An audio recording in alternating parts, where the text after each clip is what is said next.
Imagine perder a memória, não reconhecer as pessoas, não lembrar do seu próprio nome, onde mora, o que acabou de fazer.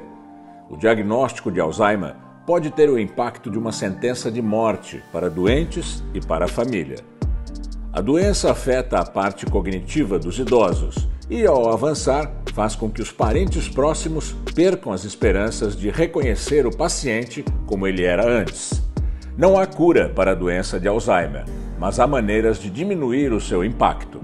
Não bastam os cuidados básicos. É preciso conversar, incentivar e estimular o cérebro do paciente. É isso o que o projeto Revivendo Memórias faz.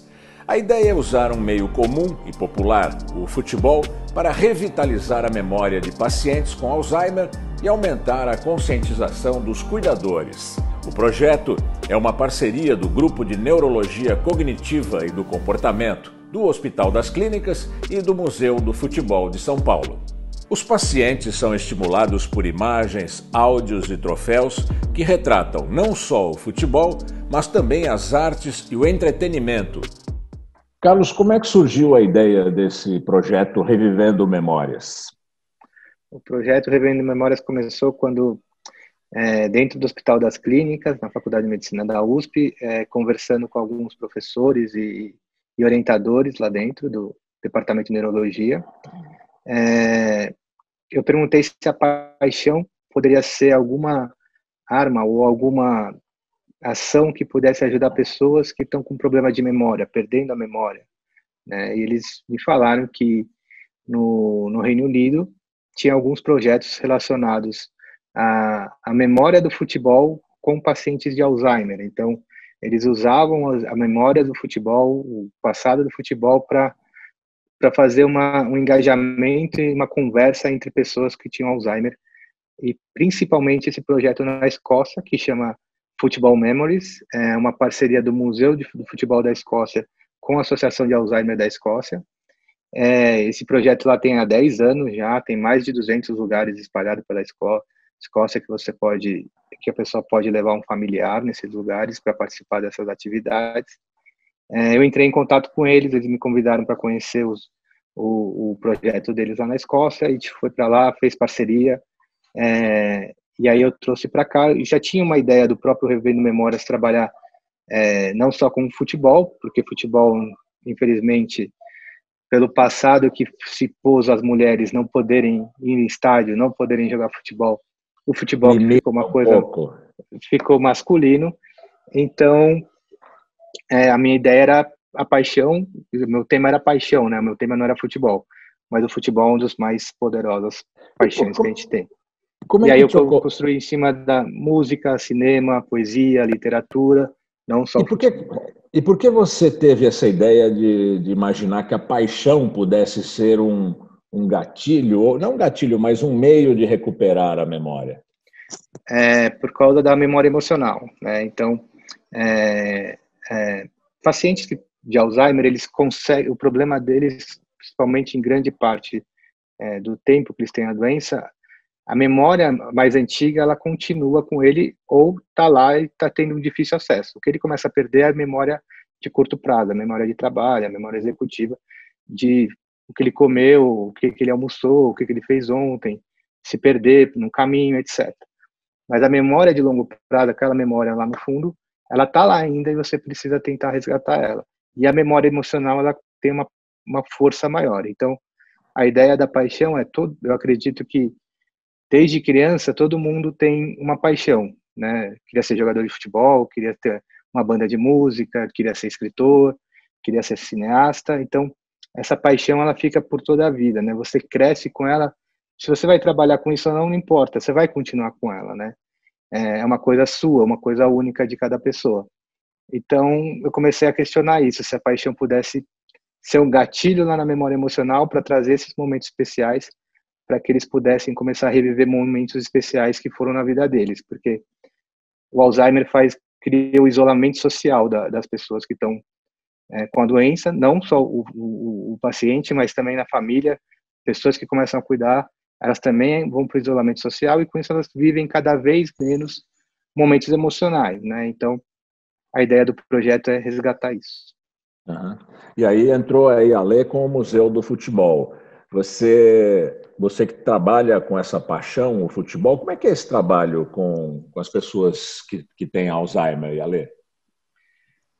Bom, o Carlos procurou a gente ano passado, 2019, no comecinho do ano passado, para levar o projeto para o museu, justamente contar um pouquinho e saber se a gente toparia entrar nessa parceria. O Museu do Futebol, ele é um museu que tem um programa de acessibilidade, que é o PANF. A gente trabalha muito olhando o nosso não público também, né? E dentro do nosso não público tem as pessoas com deficiência, pessoas em situação de vulnerabilidade social e os idosos. E eu acho que o mais bacana, e que tem a ver com o que o Carlos acabou de falar, o Museu do Futebol não fala só de futebol. O Museu do Futebol, ele conta a história, a nossa história, a história do Brasil, por meio do futebol. Então, quando o Carlos levou esse projeto, rapidamente todos os olhinhos ali brilharam, a gente abraçou imediatamente a causa, e é uma parceria bacana, porque entre a educação, a cultura, junto com história e medicina, né, a gente não entende de Alzheimer, mas daí tem toda uma equipe do Hospital das Clínicas, e como a gente trabalha com resgate da memória afetiva, eu coordeno o núcleo educativo do Museu do Futebol. Estou no museu há 10 anos. E a metodologia que a gente usa no atendimento do nosso público, né, que o educador usa, é a mediação. A mediação, ela nada mais é do que o estímulo, é você instigar o olhar, é você estimular justamente memórias afetivas, você estimular a pessoa a olhar e trazer a bagagem que ela tenha. Então, é muito bacana, foi muito bacana no início das visitas, né, com os grupos de idosos com Alzheimer, a gente perceber que, às vezes, uma pessoa ali estava quietinha, não estava falando muito, e, de repente, quando a gente passava em algum conteúdo do museu, por meio dessa interação do educador, startava a memória daquele idoso com Alzheimer, e, de repente, vinha toda a infância dele, por exemplo, isso aconteceu, a gente vivenciou, né, Carlos?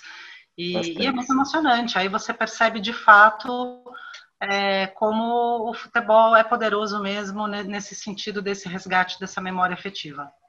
Uhum. Carlos, no processo não é de cura, é no processo de acompanhamento do Alzheimer, é importante que o paciente recupere essas memórias infantis, ele se torna mais sociável com isso. Quais são os ganhos quando se recuperam essas memórias mais iniciais da vida? Os ganhos é essa memória afetiva, né? Ele resgata, através dessa paixão, desses momentos emocionais, momentos que foram muito importantes na vida deles. E você, que nem a Ali estava falando, né? Às vezes a gente está conversando com eles sobre um assunto que não é a paixão dele, você vê que ele não se engaja tanto, não conversa tanto, e de repente, se é o futebol, você mostra uma foto, começa a mostrar fotos de jogadores de 1950, 55, ele lembra na hora quem é, ele começa a lembrar de jogos, começa a lembrar com jogos que eles foram, com quem ele foi no jogo. Então, o que a gente vê é que essa memória afetiva faz com que eles se engajem, comecem a falar, comecem a conversar, comecem a trazer esses momentos especiais, e isso acaba fazendo com que eles tire ele um pouco do isolamento social, tire ele um pouco tem uma depressão, né? É não comum ter depressão em pacientes de Alzheimer e familiares.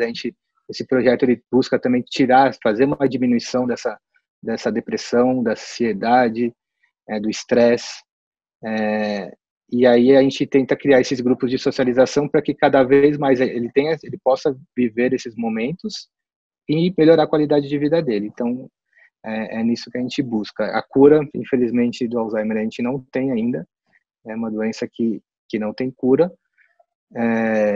Então, tudo que a gente faz para o período que a pessoa viver com a doença de Alzheimer, são pelo menos 10 anos, ela não fique em isolamento social, ela não fique sem fazer atividade cognitiva, ela não fica reclusa, e a gente tenta trazer ela para fazer atividade cognitiva, fazer uma socialização e uma reinserção social.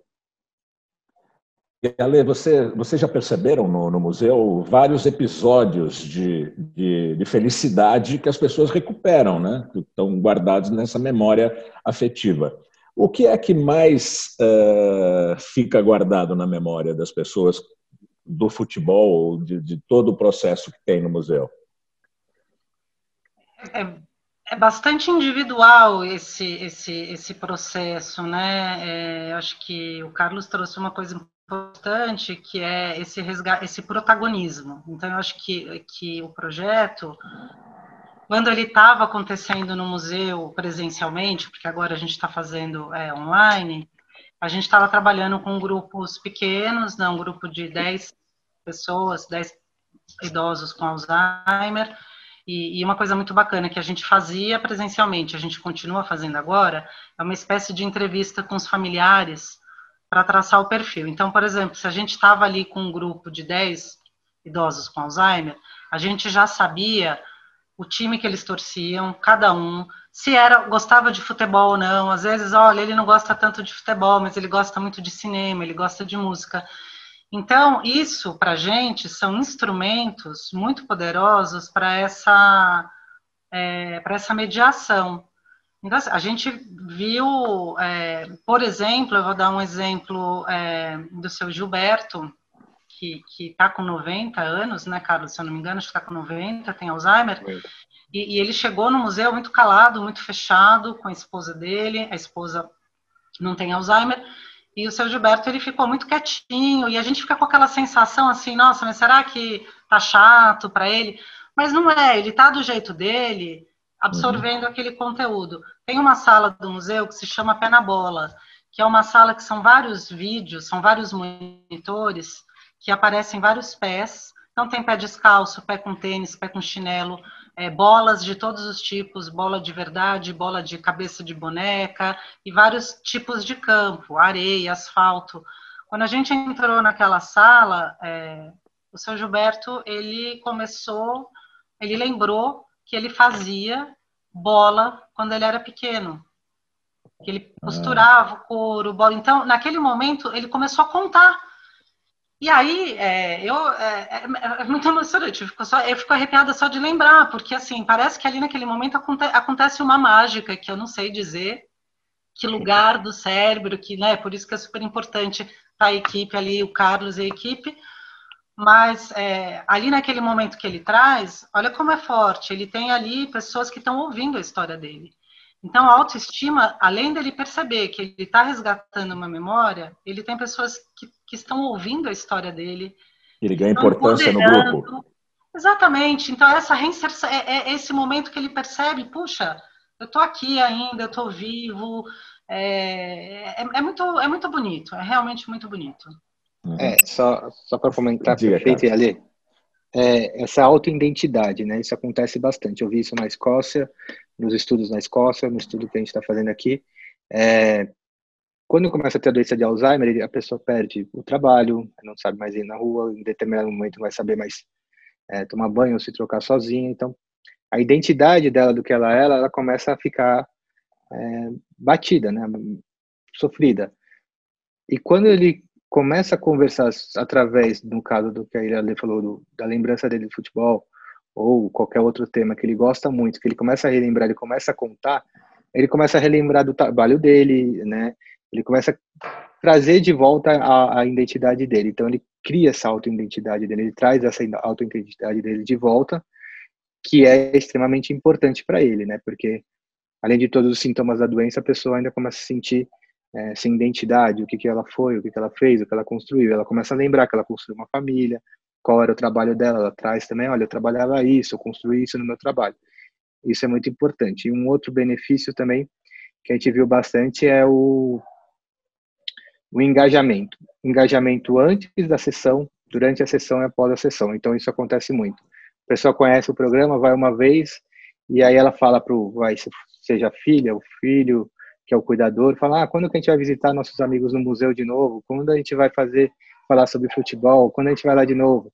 E aí, quando chega o dia, já está empolgada, já quer se trocar melhor, quer quer ir lá, para ele é um evento. E se engaja nas sessões, e depois, quando acaba, ela volta e começa a contar para a família, olha, eu fui lá, o que ela consegue lembrar, né? Dependendo do nível que o Alzheimer está, se está muito avançado ou não, ela consegue trazer informações ainda, ela fica contando o que ela conversou, o que ela falou, e etc. Então, essas duas coisas é muito importante, a autoidentidade, trazer isso de volta, e esse engajamento antes, durante e pós-atividade. Como é que é o acompanhamento médico dessa atividade? O acompanhamento médico, a gente dá um suporte médico, caso o paciente tenha algum problema no momento, mas graças a Deus a gente nunca teve esse problema. Mas eu faço parte do grupo de neurologia cognitiva e do comportamento do Hospital das Clínicas, do Departamento de Neurologia. É um grupo que trabalha com atendimento ambulatorial para pacientes com problemas na cognição ou demência, dentro do HC, né? E também para pesquisas nessa área, na área de cognição e demência. Então, um dos nossos trabalhos, além de dar o suporte para a equipe de educadores, a gente também tem metodologias que a gente trouxe para fazer as atividades, que o museu trouxe as metodologias deles e a gente criou uma metodologia que a gente faz essa condução. E isso é muito importante para a gente fazer pesquisas também para conseguir avaliar o que a gente está melhorando. Então, todos esses benefícios que eu estou trazendo são coisas que a gente está vendo e que serão publicadas em artigos científicos. Acho que provavelmente já o ano que vem a gente já tenha 1 ou 2 sendo publicados. Uhum. E Ale, vocês tiveram que mudar a ida das pessoas ao museu. Na verdade, agora isso está sendo feito online, né? Como é que foi essa mudança? Você acha que surtiu efeito no resultado? Olha, essa mudança, ela foi uma mudança ousada, porque o projeto, ele é tão, de fato, ele é tão bonito e tem esse engajamento já desses idosos que já participavam, que a primeira visita em 2020 seria em março, justamente uma semana após do fechamento dos museus, de tudo, na verdade, Sim. né? E seria, assim, muitos passos para trás, não dar continuidade nesse projeto. E aí a gente ousou no sentido de falar, então por que não fazer online, né? E aí eu digo ousado porque é isso, já é o nosso não público, público idoso, e por um lado a gente sabe que tem a questão da inclusão digital. Mas a gente falou, não tem problema, a gente monta um tutorial, a gente liga, a gente ensina, alguém tem um celular na casa, alguém tem um computador, a gente levou para o Carlos levou o pessoal do hospital, todo mundo topou. E aí eu acho que o mais bacana é que a gente também expandiu daí esse projeto, Revivendo Memórias, que passou a ter nesse período o nome de Revivendo Memórias em casa. A gente expandiu não só para os idosos com Alzheimer, mas também para qualquer idoso que quisesse participar ou que queira, porque o projeto ainda está acontecendo, para instituições também de pessoas com deficiência e também instituições de pessoas em situação de vulnerabilidade social. Por quê? Porque nesse momento da pandemia é o grupo que é o perfil de pessoas, né, que sofreu mais e continua sofrendo com o isolamento social, pessoas idosas que passaram a ficar fechadas em casa, sem, às vezes, nem interagir com seus próprios familiares. Então, a gente também pensou muito nessa expansão do projeto para minimizar o impacto do isolamento social. A gente pensou, a princípio, para minimizar o impacto social deles. E a gente percebeu que isso também foi um benefício enorme para a gente, porque o vínculo que a gente criou com o público que a gente está atendendo é imenso, já é uma família. Eu uso uma analogia que é como se a gente entrasse na casa da pessoa para tomar um cafezinho. E eu acho que uma outra coisa extremamente positiva é o alcance que o projeto teve nesse modelo online. Ele passou a ser mais acessível. A gente começou a atender pessoas de outras cidades, de outros estados. A gente teve contatos de pessoas do exterior também, porque é isso, né? A conexão online a gente consegue falar com qualquer pessoa em qualquer lugar. Não tem território, né? Tem território. E E a visita presencial no museu, ela acontece geralmente uma vez por mês dentro do Revivendo Memórias. E no Revivendo Memórias em Casa, a gente conseguiu se organizar para pelo menos toda semana estar falando com aquela pessoa, aquele paciente. Carlos, esse Revivendo Memórias, esse projeto, o objetivo dele é proporcionar uma vida melhor para o paciente hoje do Alzheimer, ou ele pretende encontrar mecanismos de cura ou mecanismos que evitem o surgimento mais cedo do Alzheimer? O projeto Bebê em Memórias ele tem esses dois lados, né? A parte social, humana, de ajudar as pessoas a viverem melhor durante o curso da doença, né, do Alzheimer. Então, trazer uma melhora na qualidade de vida, trazer uma diminuição no estresse, na ansiedade, na depressão, no humor, tanto para o paciente como para o cuidador ou para a família. Então, ele tem esse lado social, humano, e ele tem um lado científico também de estudar possibilidades que o projeto possa fazer de melhoria, não só na vida do paciente, mas também do entendimento da doença e trazer novas perspectivas do que a ciência é difícil a gente entender. A gente começa a pesquisar uma coisa e de repente a gente descobre outra, né? Então, a gente acredita que a gente vai ter um leque muito grande para trabalhar. Por enquanto, nossas pesquisas estão focadas em validar essas coisas que a gente está vendo durante as atividades. A melhora na qualidade de vida, a diminuição da depressão, talvez uma melhora na concentração, na atenção, e também na prevenção. Pode ser a gente pode trazer uma nova modalidade, uma nova opção na prevenção de Alzheimer, né, de demência, né? A gente sabe que, por exemplo, alimentação, um tipo de prevenção, exercício físico, você tem uma gama de atividades e soluções que pode te ajudar na prevenção e diminuir o risco de você desenvolver demência, principalmente o Alzheimer. Mas também a gente acredita que a gente possa vir descobrir outras coisas e com o tempo a gente vai aprimorando a pesquisa. Memória se treina, Carlos? Tem, né? Tem bastante treino cognitivo, tem alguns, não é muito a minha área, mas tem alguns profissionais da neurociências que trabalham no treino de memória, né? Treina bem. Uhum. E, Ale, com o advento das visitas ao museu via internet, via digital, você acha que o programa no futuro vai ser mais digital, ou vocês têm vontade de voltar ao contato pessoal? As pessoas querem voltar ao museu? Como é que é o futuro? Bom, no futuro a gente não sabe, né? Principalmente hoje em dia. Hoje em dia, exatamente. O que a gente sabe é que, e a gente já colocou no nosso plano de trabalho, o museu reabriu, o museu está aberto, mas a gente não está fazendo visitas nesse momento, por uma questão de prevenção mesmo.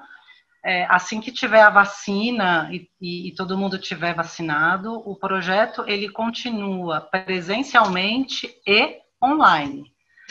Justamente porque a gente sabe que o presencial é extremamente importante, experienciar um museu é muito importante, você está dentro daquele espaço, você vê os objetos, você se relacionar com o outro.